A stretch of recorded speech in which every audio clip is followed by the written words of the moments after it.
नमस्कार दोस्तों, भारत गौरव न्यूज़ में आपका स्वागत। मैं पवन कुमार मेरे सहयोगी के साथ। दोस्तों, आज हम आपको एक ऐसी शख्सियत से मिलवाने जा रहे हैं जिन्होंने शिक्षा के क्षेत्र में काफ़ी नाम किया है, शिक्षा के स्तर को उठाने में काफ़ी काम किया है, काफ़ी प्रयास किए हैं। आज हम पहुँचे हैं पोल स्टार पब्लिक स्कूल में, जो कुंड और ढाइना जो सड़क मार्ग है उसके पास, गांव मंदोला के पास यह स्थित है।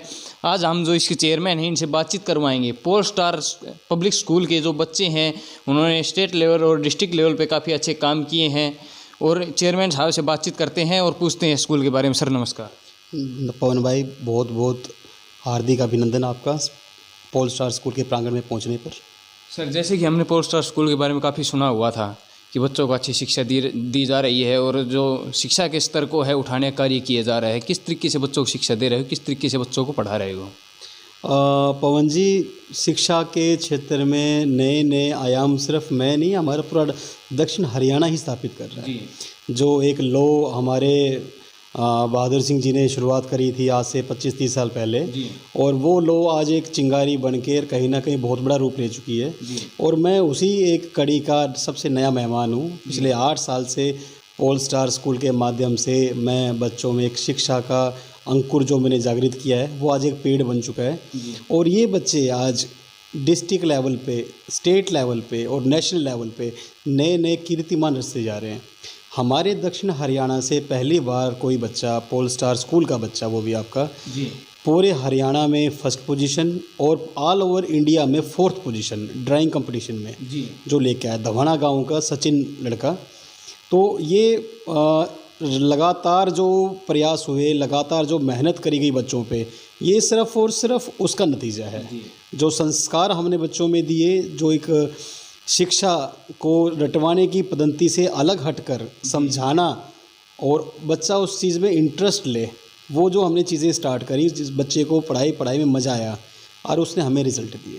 सर, जैसे कि स्कूल के अंदर और एक्टिविटीज़ हैं उनके बारे में हम बातचीत करते हैं। स्पोर्ट्स की एक्टिविटीज़ होती है, जो जैसे कि कोई बाहर पेपर होते हैं उनके बारे में बातचीत, एक्स्ट्रा कोचिंग भी करवाई जा रही है स्कूल के अंदर? नहीं, हम एक्स्ट्रा कोचिंग नहीं दे रहे हैं बल्कि क्लास के माध्यम से ही जो क्लास के टीचर हैं वही नवोदया में हर साल हमारे बच्चे सिलेक्ट हो रहे हैं। राय स्पोर्ट्स स्कूल में हमारे 5 बच्चे सिलेक्ट हुए थे। सैनिक स्कूल का हम प्रयास कर रहे हैं, अभी तक कोई बच्चा गया नहीं है लेकिन हम प्रयास करते हैं उसके लिए भी। तो अभी क्लास के माध्यम से, क्लास में जो टीचर्स हैं वो ही इतने काबिल हैं कि वो बच्चों को तैयार कर रहे हैं और उसी इनके प्रयासों से, उन्हीं की मेहनत से बच्चे आज हर गेम्स में, हर बाहर के जो क्वान्टिटिव एग्ज़ाम्स होते हैं, कंपटीशन एग्ज़ाम्स होते हैं, उसमें निकल रहे हैं। सर, स्पोर्ट्स के बारे में बातचीत करते हैं तो किस तरीके के स्पोर्ट्स, कौन कौन से खेल हैं यहाँ पर करवाए जा रहे हैं, बच्चों को सिखाए जा रहे हैं? स्पोर्ट्स के मामले में kabaddi, kho kho, volleyball, basketball, badminton, carrom, chess, ये हम अभी काफ़ी बड़े लेवल पे स्टार्ट करवा रहे हैं। और उसके अलावा इन फ्यूचर के लिए हमारा विचार है कि हम बच्चों को स्पेशलाइज्ड बॉक्सिंग कोच और क्रिकेट कोच, इनके लिए भी हम प्रयासित हैं। और CBSE से हमारी बात चल रही है शायद कि बॉक्सिंग के लिए आगे आने वाले समय में हमारा स्कूल जो क्लस्टर टूर्नामेंट होता है उसके लिए हमने एप्लीकेशन लगा रखी है कि हमारा सेंटर बने।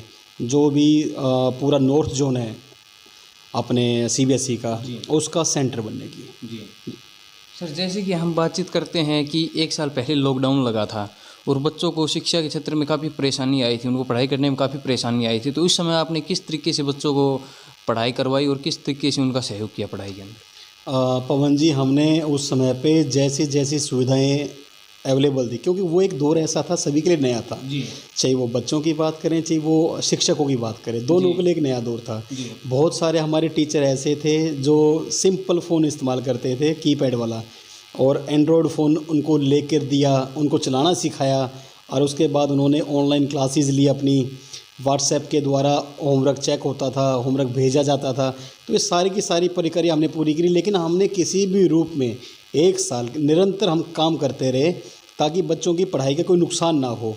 और उसका जो परिणाम है, जब बच्चे वापस आए हमें मिला, हमने जितना करवा रखा था बच्चा उसका कम से कम भी 80% उस बच्चे नॉलेज लेके आया हुआ था जितना हमने करवाया। आपने कहा कि जो टीचर हैं जिनके पास कीपैड का फ़ोन था उनको हमने नया फ़ोन, टच का फ़ोन दिलाया, और जो गरीब अभिभावक हैं जो बड़ा फ़ोन नहीं ले सकते थे उनके पास छोटा फ़ोन भी, हम देखते हैं ना काफ़ी परिवार, लगभग 1-2% तो परिवार ऐसे मिल जाते हैं जिनके पास छोटा फ़ोन भी नहीं है। उन बच्चों की पढ़ाई कैसी हुई? उन बच्चों को हमने स्कूल से फ़ोटोकॉपी करवा के दिया था हम। और तो देखो, क्योंकि उस समय पे सरकार का साफ निर्देश था कि वो आ नहीं सकते थे, जा नहीं सकते थे, तो हम हफ्ते में 15 दिन में एक बार जितने भी जो नोट्स होते थे, जो हम क्वेश्चन आंसर वगैरह करवाते थे, वो नोट्स हमने बच्चों को अवेलेबल करवाए।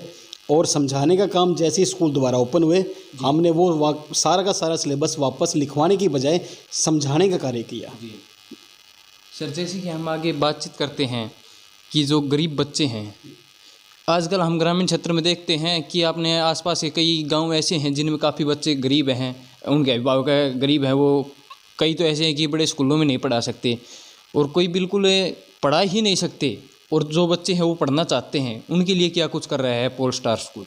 पवन जी, 2013 में मैंने स्कूल की स्थापना की थी। मैं अपनी, उससे पहले दिल्ली यूनिवर्सिटी में जॉब करता था, वहाँ से नौकरी छोड़ के अपनी, और मैं स्कूल की स्थापना करी थी। सिर्फ इसीलिए मैं इस ग्रामीण अंचल में आया था कि मैं अपने समाज को कुछ दे सकूँ।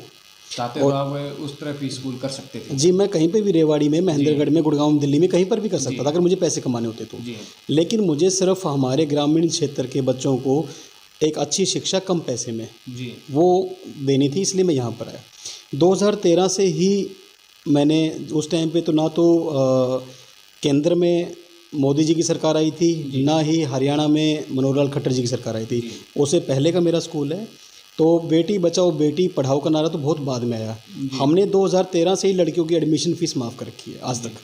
ये लगातार मेरा 9वां साल है, लड़कियों की एडमिशन फीस। अच्छा, जो यहाँ पर लड़की जो छात्राएं आती हैं उनकी एडमिशन फीस है वो बिल्कुल माफ़ है? जी, नर्सरी क्लास लेके 12वीं तक किसी भी क्लास में बच्ची आए और कोई एडमिशन फीस नहीं है। लगातार 9वां साल है, 9वें साल से लगातार माफ़ है। बड़ी बात है पोल स्टार स्कूल की है कि एडमिशन फीस है बिल्कुल माफ़ है। जी। दूसरी चीज़, जो भी कोई बच्चा अनाथ है जिसके फादर गुजर चुके हैं और कमाई का घर में कोई साधन नहीं है, उस बच्चे को मैं निःशुल्क सेवा, आज की डेट में हमारे स्कूल में 9 बच्चे ऐसे हैं जिनको मैं निःशुल्क सेवा पिछले 6 साल से 7 साल से, जो फादरलेस बच्चा है उसको मैं दे रहा हूँ। बिल्कुल पोल स्टार स्कूल है जी। जो बच्चा है जिनके पिता नहीं है उनको पोल स्टार जो स्कूल है वो फ्री शिक्षा दे रहा है, उनसे किसी प्रकार की फ़ीस नहीं ली जा रही है। और सर उनकी जैसे कॉपी किताब हैं, कपड़े हैं, बैग है, उसके लिए कॉपी किताब भी स्कूल मुहैया करवा रहा है जी उन बच्चों को। मतलब हर तरीके से स्कूल है उनके साथ है, उनका पूरा सहयोग कर रहा है। जी बिल्कुल, एकदम साथ है, पूरा सहयोग कर रहा है।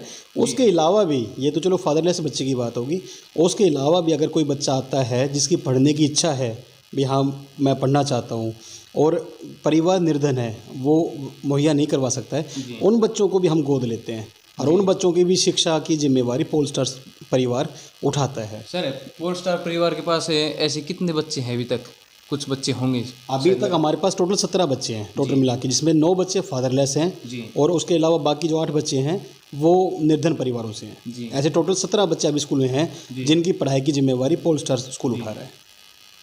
सर जैसे कि आगे हम बातचीत करते हैं कि लगभग हर क्षेत्र में और बच्चों की जो सहयोग करने की बात आती है, पोल स्टार स्कूल हर संभव उनकी मदद करता है, चाहे वो पढ़ाई क्षेत्र में हो, चाहे कॉपी किताब हो, चाहे उनकी स्कूल फीस हो, चाहे ट्यूशन फीस हो, हर तरीके से मदद कर रहा है।